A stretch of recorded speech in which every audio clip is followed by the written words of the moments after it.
and this is the Hillside Homestead where I'm trying to build a cabin in southern Colorado. But today I'm going to show you how to build a fire with no smoke, as well as general fire wisdom, I guess.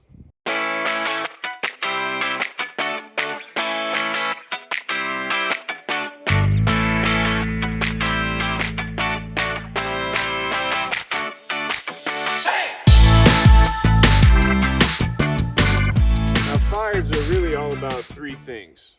You got the fuel, you got the ignition, and then you got the air or the oxygen, right? So the fuel is pretty obvious.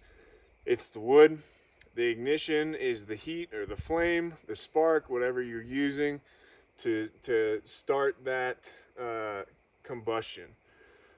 Now the oxygen is something that most people, I think, don't necessarily think about while building a campfire, or at least people that don't know what they're doing. So it's not so much as the oxygen as it is the flow of oxygen. So what we're going to want to do is take out this and then empty all that in a safe space. We're going to dig a hole and then dump this into the hole. That way, and it's not hot.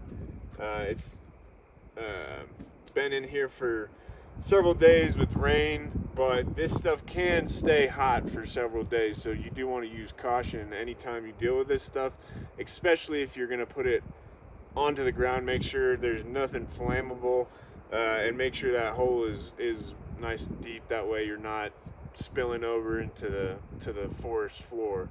All right, now that we did that, I want to put our platform back on. And then there's two main ways to build a fire. The most common ways are the log cabin and the teepee.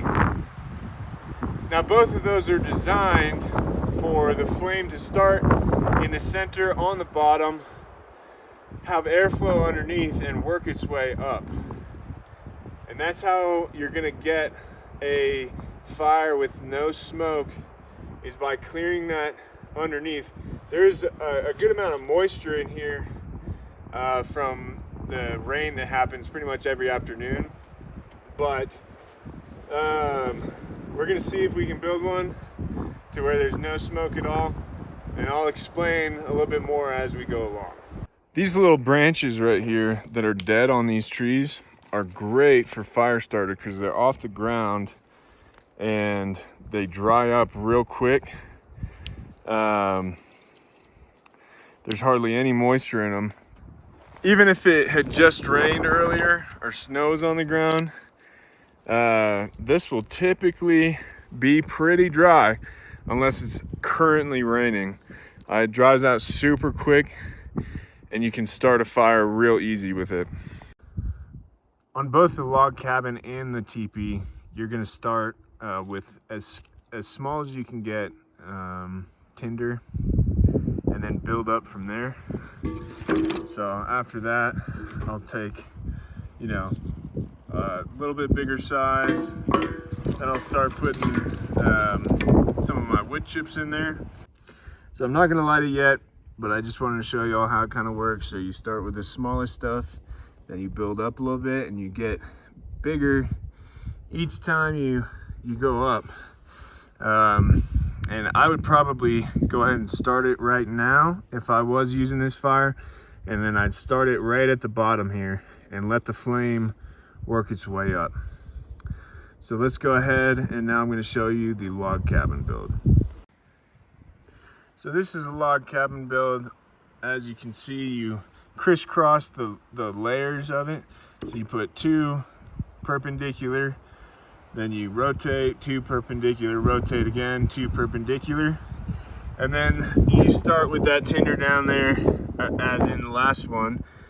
This is nice because you can just continuously feed smaller twigs in there to get that fire real nice and going.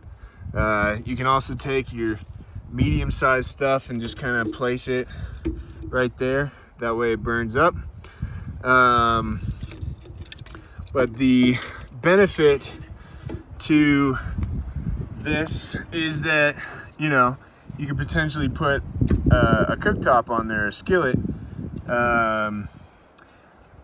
but as it burns, these guys like to burn right here in the center because that's where the heat is, and then it usually falls apart. It starts breaking down, and that's why the teepee is nice, is because you can constantly just continuously put wood onto the fire as it's going down like that. Typically, my log cabins turn into a teepee eventually once they're burning down. But all right, let's go ahead and light one of these bad boys. All right, my lighter's giving me a hard time, but we'll see if we can get it to light. All right, so I'm starting it right at the bottom, and I'm just gonna hold my lighter. I usually will use lighter fluid. It's a lot easier, but I want to show y'all how easy it is just with a lighter. You know, when you have dry wood, it doesn't take very long to catch on fire, and it wants to go. It wants to start and spread up. That's why we build this the way we do. I can already see it catching the smaller pieces on fire. I'm just leaving my lighter in there a little bit longer. That way we know that it's gonna catch. You can see that smoke coming in. And then we just let it go. If we built the fire right, it should catch all of this on fire right now.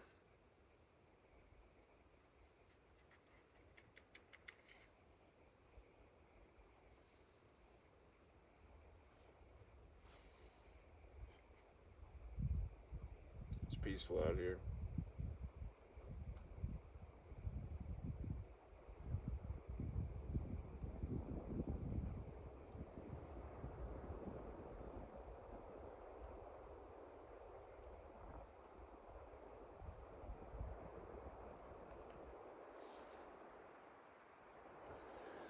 The wind's trying to blow it out.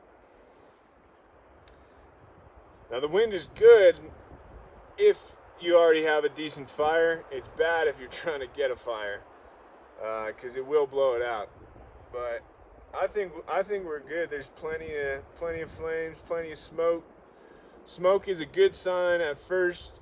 That means the fire is trying to spread, and it's not fully going right now. That way, you know, once it starts to fully go, the airflow will pick up, because heat rises, right? So as this air rises, it sucks up more air down underneath. That's why you want to set it up in a way to where there's nothing underneath, and it can pull as much air as it can upwards. And so as you're going, you're gonna have a ton of heat, right? And you want a lot of heat, right? You want it to be a high heat, fast burning fire. So whenever you go to smoke something, you choke down on the airflow, and that's what causes it to smoke instead of have that flame.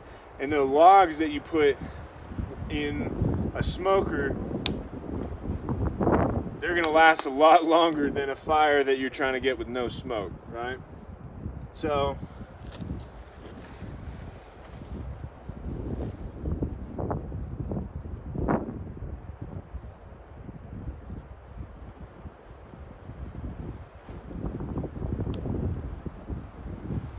but you can see that airflow. As that wind picks up, that fire just wants to catch everything on fire, right?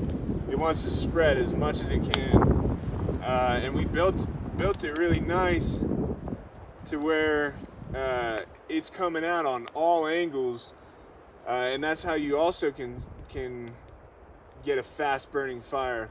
So now that the moisture, the initial moisture in the logs are kind of cooking off, and now we have a lot of airflow because that heat is picking up.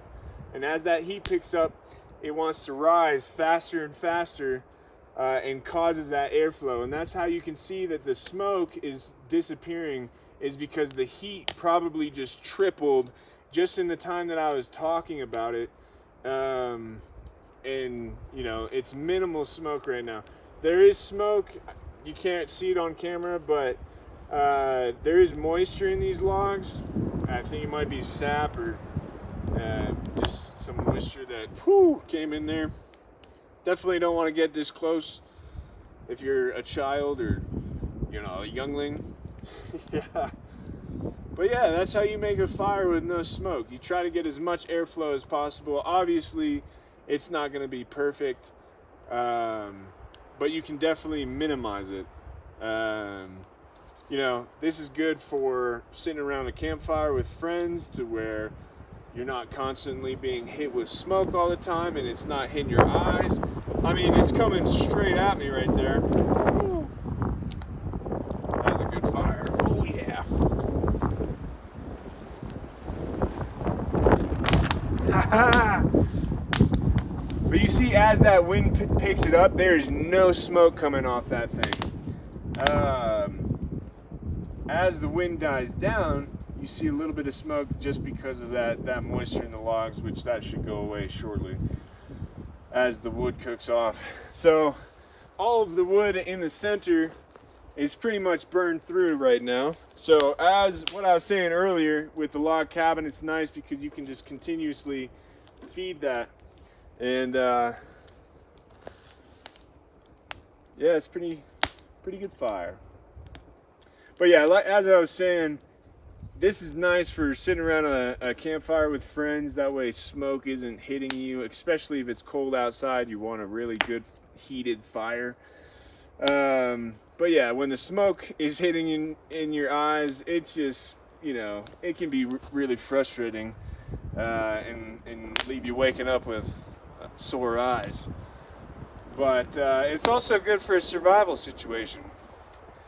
You never know what situation you might be in, and you know, sometimes you might want to eat something, you might want to cook something and not be seen, right? So there's very minimal smoke coming off this thing right now, and that's because we cleared out the underside and we let air flow all throughout the fire. And that is how you get a fire with no smoke. So there you go. There's the basics on building a fire that will be producing minimal smoke and maximum heat. And if you don't have one of these little grates on the bottom there, if you have a metal pipe, you could always stick that pipe in the center of the fire where the butt end is sticking out of the fire, and that way it's constantly drawing air. But what you do want to make sure, if you do something like that, or like drill a hole in the bottom of this thing, what you do want to make sure though is as it burns, you're gonna have coals and ash and all that stuff being drained down that hole or down that pipe. But you want to make sure there's nothing underneath that will catch on fire, so be sure to have something that catches those embers. That way you don't catch the forest on fire. So that is how you're going to build a fire with minimal smoke and maximum heat. I think it's time to turn this guy into a teepee.